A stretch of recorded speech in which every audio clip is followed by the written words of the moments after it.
जय हिंद everyone, welcome to my YouTube channel. This is Happy Chauhan.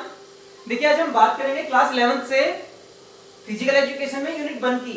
जो हमारी यूनिट 1 है changing trend and career in physical education. Firstly देखिए इसकी इंट्रोडक्शन की बात करते हैं, किस चैप्टर में हम किस चीज के बारे में पढ़ेंगे। तो देखिए जो फिजिकल एजुकेशन है उसमें हमारे पास क्या क्या कैरियर ऑप्शन हो सकते हैं या फिर उसमें हम अपना कैरियर को कैसे बना सकते हैं। फर्स्टली देखिए इसके पार्ट 1 की बात करते हैं। तो जो हमारा पार्ट 1 है डेफिनेशन ऑफ फिजिकल एजुकेशन, तो यहीं पे अगर मैं बात करूं फिजिकल और एजुकेशन की तो ये मेरे पास दो चीज हो जाती हैं। तो यहीं पे अगर मैं बात कर लेता हूं पहले एजुकेशन के बारे में। तो देखिए एजुकेशन क्या है, बहुत बड़ी चीज है जिसमें सिर्फ हम नॉलेज को लेते हैं, पढ़ते हैं और सीखते हैं। तो यहीं पे अगर मैं बात करूं फिजिकल की कि फिजिकल क्या होता है, तो जो भी हमारी बॉडी के द्वारा मूवमेंट्स होते हैं या फिर हम कह सकते हैं जो भी हम एक्टिविटीज के द्वारा उससे नॉलेज मिलती है हमको फिजिकल एक्टिविटीज से, तो ये हमारा क्या कहलाता है, फिजिकल कहलाता है। फिजिकल एजुकेशन एक वो प्रोसेस है जिसमें हम अपनी बॉडी मूवमेंट्स के द्वारा चीजों को समझते हैं और उनसे चीजों को सीखते हैं या फिजिकल एक्टिविटीज के द्वारा हमको कोई भी नॉलेज मिलती है, तो ये हमारा फिजिकल एजुकेशन में आ जाता है। तो देखिए ये मेरा फर्स्ट पॉइंट था जो ये मैंने आपको समझाया है। यहीं पे अगर मैं बात करता हूं aim and objective of physical education, तो एम एंड ऑब्जेक्टिव में भी फर्स्टली हम बात करेंगे किसकी, एम की, कि हमारे पास एम होते क्या यानी कि लक्ष्य।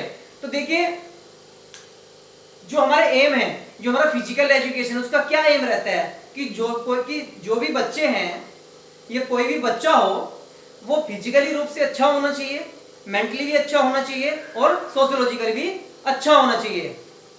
मतलब जो बच्चा है वो पूरे तरीके से डेवलप होना चाहिए। जो फिजिकल एजुकेशन है ये उसका मेन लक्ष्य होता है कि कोई भी बच्चा ऐसा ना हो जो किसी भी चीज से कम हो, यानी कि फिजिकली भी कम हो या फिर मेंटली भी कम हो या फिर हम कह सकते हैं सोशियोलॉजिकली भी कम हो। यानी कि बच्चा सब चीजों से मैच्योर होना चाहिए, अच्छा होना चाहिए और अपनी एक्टिविटीज में आगे आना चाहिए। तो ये इसके एम्स हैं। अब मैं यहीं पे बात कर लेता हूं इसके ऑब्जेक्टिव्स की। देखिए इसके ऑब्जेक्टिव्स क्या क्या होते हैं फिजिकल एजुकेशन में। तो देखिए जो हमारी फिजिकल एजुकेशन है अगर मैं इसके फर्स्ट ऑब्जेक्टिव की बात करता हूं, जैसे हमारा मेंटल डेवलपमेंट है, मैंने बताया था अभी आपको इससे पहले एम में कि जो हमारा फर्स्ट ऑब्जेक्टिव है ये हमारा मेंटल डेवलपमेंट। देखिए जब तक बच्चा दिमागी रूप से अच्छा नहीं होगा तो चीजों को नहीं समझ पाएगा। फर्स्ट हमारा मेंटल डेवलपमेंट मतलब बच्चे मानसिक रूप से तैयार करना, उसको चीजों को समझाना, ये हमारा मेंटल डेवलपमेंट में आता है। फिर हम बात करेंगे इसमें सोशल डेवलपमेंट की। देखिए नाम से क्लियर हो रहा है यहाँ पे सोशल डेवलपमेंट, कि सोशल डेवलपमेंट मतलब सामाजिक रूप से, मतलब सोसाइटी में अगर वो बैठे तो किसी से वो झूठ ना बोले और जब वो किसी के सोसाइटी में उठे बैठे तो अच्छा अपना बिहेव करे, एग्रेसिव ना हो और एक उसके बोलने में एक बहुत ही प्यार से बोले। देखिए अब हम बात करेंगे इमोशनल डेवलपमेंट की। तो देखिए इमोशनल के नाम से क्लियर हो रहा है, इमोशनल मतलब जब कोई बच्चा एग्रेसिव होता है यानी कि जब कोई बच्चा अपने गुस्से को कंट्रोल नहीं कर पाता है तो उसके गुस्से को भी कंट्रोल करना सीखना है।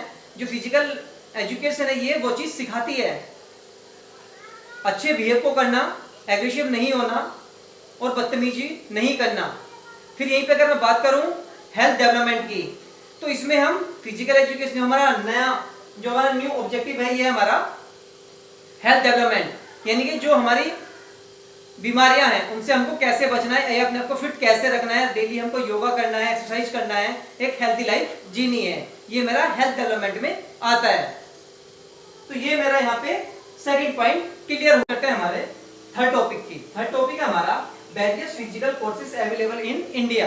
तो देखिए फर्स्टली मैं बात करूँ कि जो हमारी इंडिया है उसके अंदर कोर्सेज अवेलेबल कैसे हैं।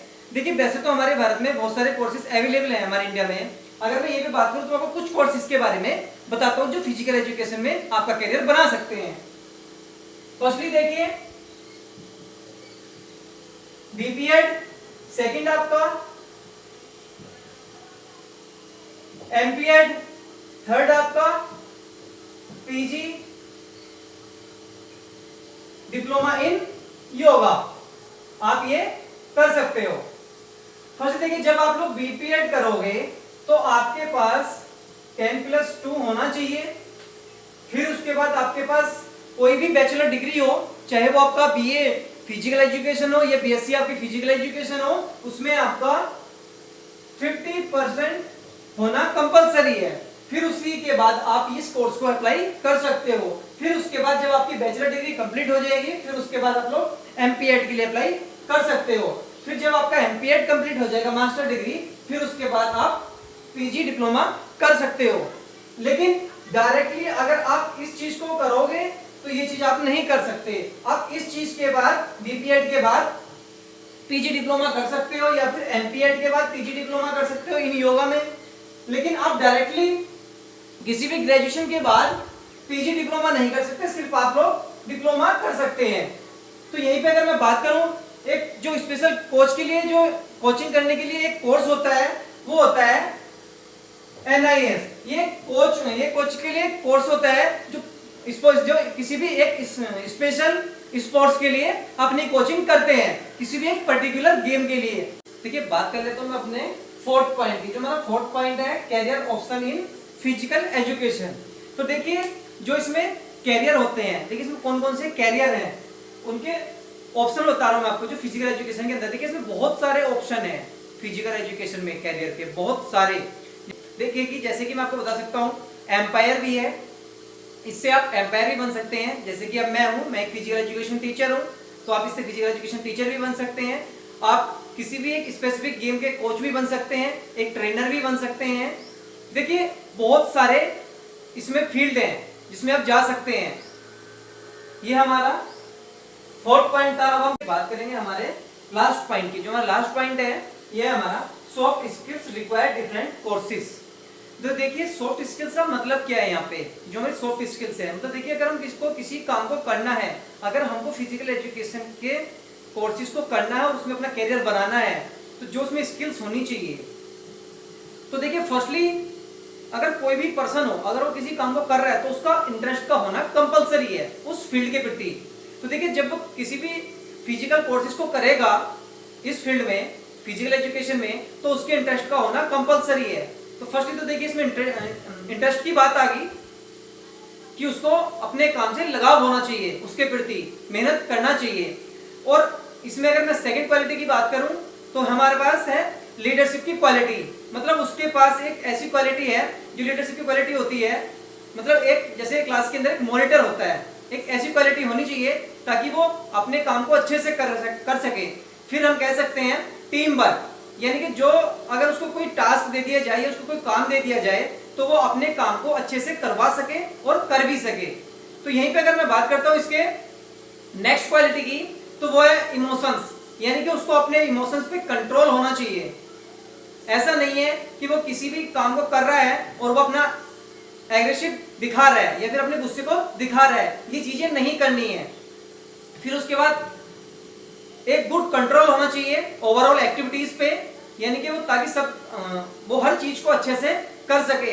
तो ये इन सब चीजों का होना कंपलसरी है किसी भी पर्सन के अंदर, अगर वो अपना फिजिकल एजुकेशन में अपने कैरियर को बना रहा है या किसी कोई भी कोर्स को कर रहा है ताकि वो अपने काम को अच्छे से कर सके। उसकी जो वॉइस है वो लाउड होनी चाहिए, यानी कि वॉल्यूम लाउड होना चाहिए। फिर हम उसके अंदर एक प्रॉपर लीडरशिप वाली क्वालिटी कह सकते हैं। बात करते हैं स्पोर्ट्स टूर्नामेंट के बारे में। तो देखिए जब कभी भी एग्जाम में क्वेश्चन आता है कि स्पोर्ट्स टूर्नामेंट के नेम राइट करिए, तो हमको क्या करना है। जैसे हमारा फीफा वर्ल्ड कप है, ये किससे रिलेटेड है, ये हमारा फुटबॉल से रिलेटेड है। जैसे हमारा T20 वर्ल्ड कप है, ये हमारा किससे रिलेटेड है, ये हमारा क्रिकेट से रिलेटेड है। तो हमको इसी प्रकार से टूर्नामेंट्स के नेम को राइट करना है और वो कौन से गेम से जुड़े हुए हैं, तो उनके गेम का नाम भी राइट करना है।